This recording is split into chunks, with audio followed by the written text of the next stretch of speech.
So earlier, I tried watching a video from a professor about dark matter. I think this video had been recently posted. It was fresh, it was new. Um, I had to stop within the first 30 seconds because, holy shit. They're talking about, black holes and dark matter and uh, trying to define what dark matter is. And the way that they defined it, the way that they described it, within the first 30 seconds, is that it does not interact with light. Naive on the surface, like, okay, that doesn't seem too bad. My problem with this is a significant amount of the evidence for dark matter is gravitational lensing, which means that the light on the other side of this dark matter coming towards us changed trajectory, right? The path of the light bent. That's an interaction with light. And when one of the primary pieces of evidence for this stuff is that specific interaction with light, and you try to describe dark matter as something that does not interact with light, no. You're so wrong that it's ludicrous. You shouldn't be speaking about this. How are you a professor? I don't understand how you get away with this. Right?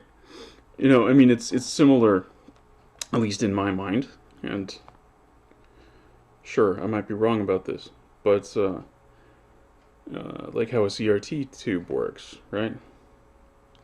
Table Mesa, CRT, how a CRT works. Right, you've got there's a magnet at the back and a little electron gun, and you shoot electrons through it, and you alter the trajectory of the electrons via the magnetic field.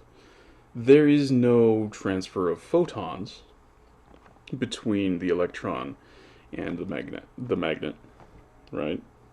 So it's not a direct interaction, but it's absolutely an interaction, and it's a controllable, predictable one. That's how you're able to get an image on the screen, a controlled image on the screen, on the CRT screen, because you can control where the electron goes, right? So it's absolutely an interaction. Energy is being manipulated, right? There are losses. It's an interaction that involves a transfer of energy. For a massive object and a photon going past it, changing its trajectory, I don't see how there's any way you could argue that that's a different sort of situation. Like, sure, the math is different for both. Like, one is controlled by general relativity, which is it stems from a philosophical framework. There's philosophy, and then math applied to it, and then observation to confirm it. That's what general relativity is.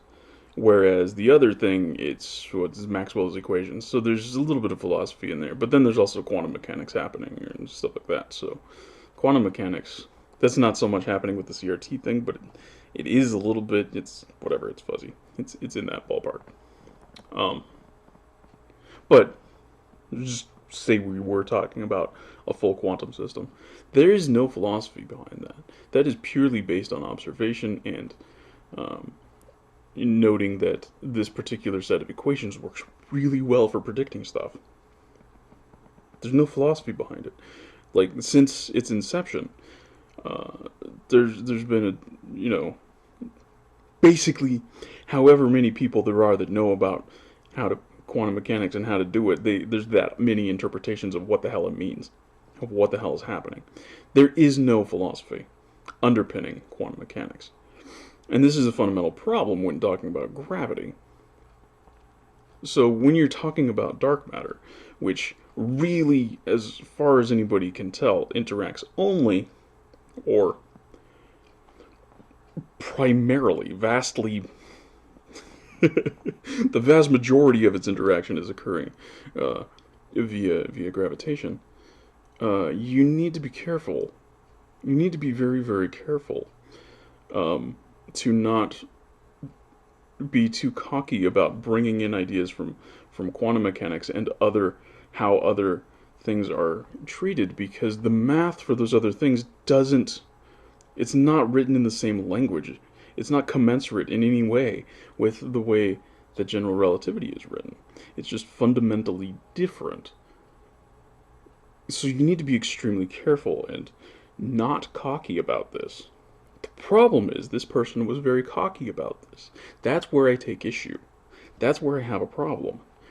Yes, if you're actually proposing it as just, this is how I was thinking about it, I made a mistake, in this regard, in the way that I worded this, and like, there's ways to deal with this without, being overly like, oh my god, I'm sorry. Like, you don't have to do that shit, right? You're not looking for like, an apology letter. Like, I don't need, whatever. I don't give a fuck. But there are ways to talk about this where you don't come off being a cocky idiot. But that's not what happened. And this person's videos, I really struggle. I really have a hard time watching them. I generally just ignore them because they come off like this all the time, constantly. Constantly. They'll say something in a strange way. Like, I know what they're trying to say. I get it. I get what they're trying to say. But they just say it in a weird way. Trying to reach a really broad audience. I think that's the goal. I hope that's the goal. Trying to reach a broad, sort of lay audience. And I'm going to assume that that's why the wordings are being screwed up and made, because they're simple. They're definitely simple wordings, but they're overly simple. And in my opinion, they're overly simple to the point that they just become completely wrong. And the fact that I can see this systematically in this individual,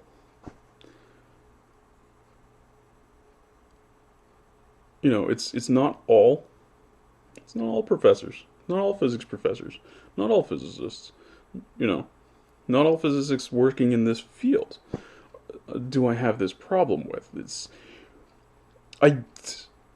I have come across it before. I have seen it with certain individuals, but it is an individual by individual basis.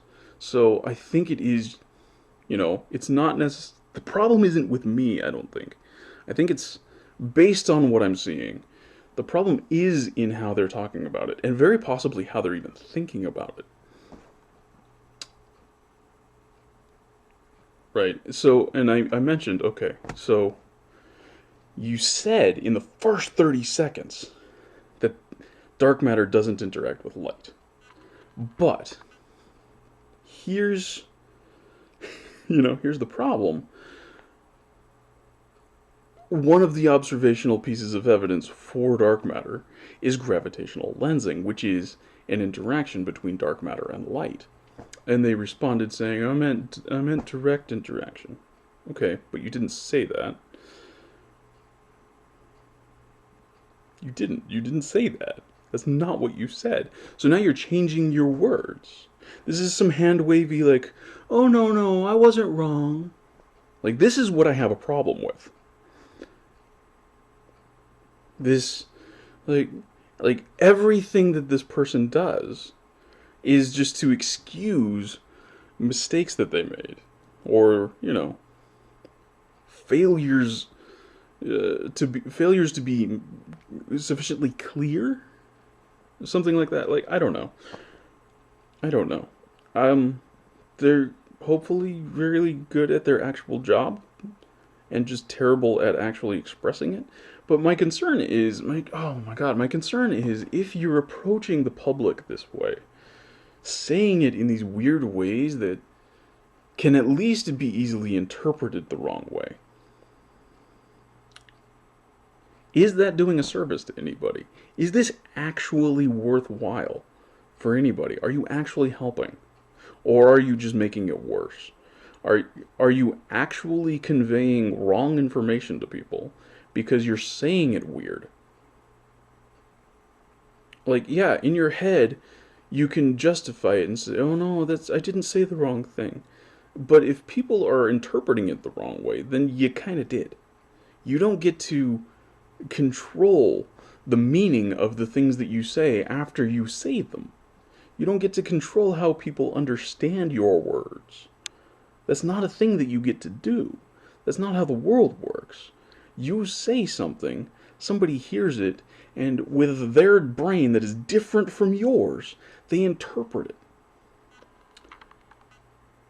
So if you're saying things in a way that only works for the way your brain works, you're not saying anything that should be said. You should just stop talking. Until you learn how to actually speak to people. Right? Like, if she had said at the very beginning, direct interaction, I would absolutely take less issue with this. I would have gotten further into the video before finding something else. Hopefully I wouldn't have found something else. I didn't watch the rest of the video. That was because that was enough.